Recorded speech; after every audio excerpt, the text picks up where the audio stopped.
America ইরানের সাথে যুদ্ধে আর মাত্র 10 দিন টিকতে পারবে। এই কথাটি শোনার পর হয়তো আপনি মনে মনে ভাবছেন, হ্যাঁ কি সব ফালতু খবর, কিন্তু না, এটাই বাস্তব। আমি আপনাদেরকে ফ্যাক্ট সহকারে তথ্য প্রমাণ দেখিয়ে দিচ্ছি যে আর মাত্র 10 দিন টিকতে পারবে যুদ্ধে আমেরিকা ইরানের সাথে, কিন্তু ইরান টিকতে পারবে 3 থেকে 4 মাস। ইরানের ওই সক্ষমতা রয়েছে, কিন্তু আমেরিকার যুদ্ধে টিকে থাকার মতো ক্ষমতা আর নেই। মাত্র 10 দিন আমেরিকার টিকে থাকতে পারবে এই যুদ্ধে। এখানে দেখতে পারবেন ইরান থেকে যখন একটি ড্রোন ছোড়া হয়, ওই ড্রোনটিকে ধ্বংস করতে আমেরিকার খরচ করতে হয় $4 মিলিয়ন।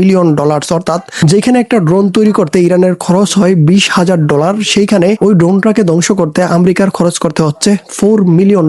$40 লাখ খরচ করতে হচ্ছে প্রতিটা ড্রোনকে ধ্বংস করতে। ইতিমধ্যে ইরান কয়েকশো ড্রোন হামলা চালিয়েছে ইসরায়েলে আর মিডল ইস্টের দেশগুলোতে, আর ওই ড্রোনগুলোকে আকাশে ধ্বংস করতে ইউএস এর খরচ হয়েছে $4 মিলিয়ন করে। একটি তথ্য বেরিয়ে এসেছে, সর্বশেষ তথ্য অনুসারে ইরানের বিরুদ্ধে যুদ্ধের জন্য আমেরিকার করদাতাদের $5.6 ট্রিলিয়ন খরচ হবে, যা ইরাকের 10টি যুদ্ধের সমান। অর্থাৎ আমেরিকা যখন ইরাকের যুদ্ধ শুরু করেছিল তখন তাদের যেই খরচটা বহন করতে হয়েছে, এখন তাদের 10 গুণ বেশি খরচ করতে হবে ইরানের বিরুদ্ধে যুদ্ধ করতে হলে। ইরানের সাথে ইউএস এর যুদ্ধ শুরু হওয়ার এই 4-5 দিনের মধ্যে ইউএস এর কত টাকা খরচ হয়েছে আপনারা এখানে লাইভ আপডেট দেখতে পারবেন। প্রতি সেকেন্ডে কত $1,000 খরচ করতে হচ্ছে আমেরিকাকে। 4 থেকে 5 দিনের এই যুদ্ধে অলরেডি আমেরিকাকে খরচ করতে হয়েছে $2.3 বিলিয়ন।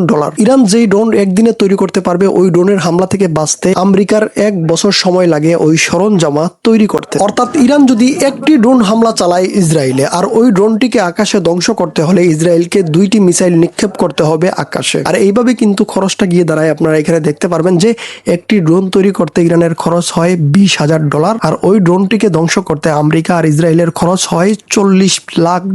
আর এটা কোনো ভুয়া তথ্য নয়, আমি আপনাদেরকে প্রমাণ সহকারে সেটা দেখিয়ে দিচ্ছি। জাপান নিউজ আর হচ্ছে গিয়ে হিন্দুস্তান টাইমস, এই 2 নিউজের তথ্য আমি আপনাদেরকে এখানে তুলে ধরছি। আপনারা চাইলে নিজেরাও কিন্তু এটা প্রমাণ করতে পারবেন। আপনার হাতে ফোন রয়েছে, আপনি গিয়ে গুগলে সার্চ করে এই বিষয়টা কনফার্ম হতে পারবেন। মনে করেন ইরান একটা মিসাইল মেরেছে ইসরায়েলে, ওই মিসাইলটাকে আকাশে ধ্বংস করতে হলে 2টা মিসাইল মারতে হবে ইসরায়েলকে। তো ইসরায়েলের কাছে তো এখন মিসাইলই নেই, তাদের ভান্ডার একেবারে ফাঁকা হয়ে গেছে। আর ইরান হচ্ছে গিয়ে মিসাইলের রাজ্য, ইরানের কাছে কয়েকটা মিসাইলের রাজ্য আছে, ড্রোনের রাজ্য আছে। তারা লাখ ড্রোন তৈরি করে রেখেছে, কয়েক হাজার মিসাইল তাদের কাছে আছে, যেটা সম্পর্কে বিশ্বের কোনো ধারণাই নাই। 120টা মাটির নিচে ব্যাংকারের ভেতর তারা মিসাইলগুলোকে লুকিয়ে রাখছে। ইরান চাইলে কয়েক মাস যুদ্ধটাকে টেনে নিয়ে যেতে পারবে, কিন্তু এই যুদ্ধ সামলানোর মতো ক্ষমতা ইসরায়েল আর আমেরিকার কাছে এখন নাই। আজকের বিভিন্ন নিউজে কিন্তু উঠে আসছে, আমেরিকা ফ্রান্সের কাছে সাহায্য চেয়েছে, জার্মানির কাছে সাহায্য চেয়েছে, ব্রিটেনের কাছে সাহায্য চেয়েছে, স্পেনের কাছে সাহায্য চেয়েছে, কিন্তু কেউই সাহায্য করতে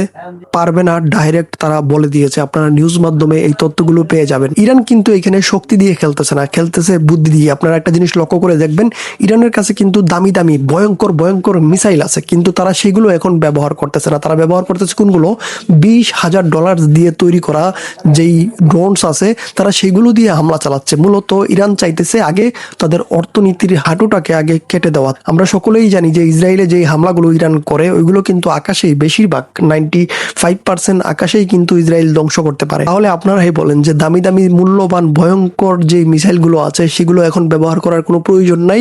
কম দামি মিসাইল, কম দামি ড্রোন দিয়ে যে হামলা চালাচ্ছে, ওইগুলো দিয়েই তাদের অর্থনীতির হাঁটু কেটে দিছে। এখানে কিন্তু ইরান সম্পূর্ণ বুদ্ধি দিয়ে খেলতেছে। তারা জানে যে তারা 2 পরাশক্তির সাথে যুদ্ধে লিপ্ত হয়েছে, তাদের সাথে টিকতে হলে অস্ত্র দিয়ে নয়, বুদ্ধি দিয়ে খেলতে হবে। ইরানের যেই পররাষ্ট্রমন্ত্রী, তিনিও কিন্তু একটা কথা বলছে যে আমরা 20 বছর যাবত দেখতেছি যে আমেরিকা কিভাবে ইরাক, সিরিয়া, লিবিয়ার সাথে যুদ্ধ করছে, তারা কিভাবে ওদেরকে ধ্বংস করছে, ওই জিনিসগুলো আমরা ভালোভাবে পর্যবেক্ষণ করছি, এবং ওই প্রস্তুতি নিয়েই কিন্তু আমরা এখন যুদ্ধে খেলতে আসছি। এই কথাটা শুনে অনেকেই অবাক হয়েছে যে ইরানের কাছে হয়তো ভয়ঙ্কর কোনো অস্ত্র রয়েছে। ভিডিওতে লাইক করবেন, আর নতুন হয়ে থাকলে অবশ্যই চ্যানেলটাকে সাবস্ক্রাইব করে দেবেন।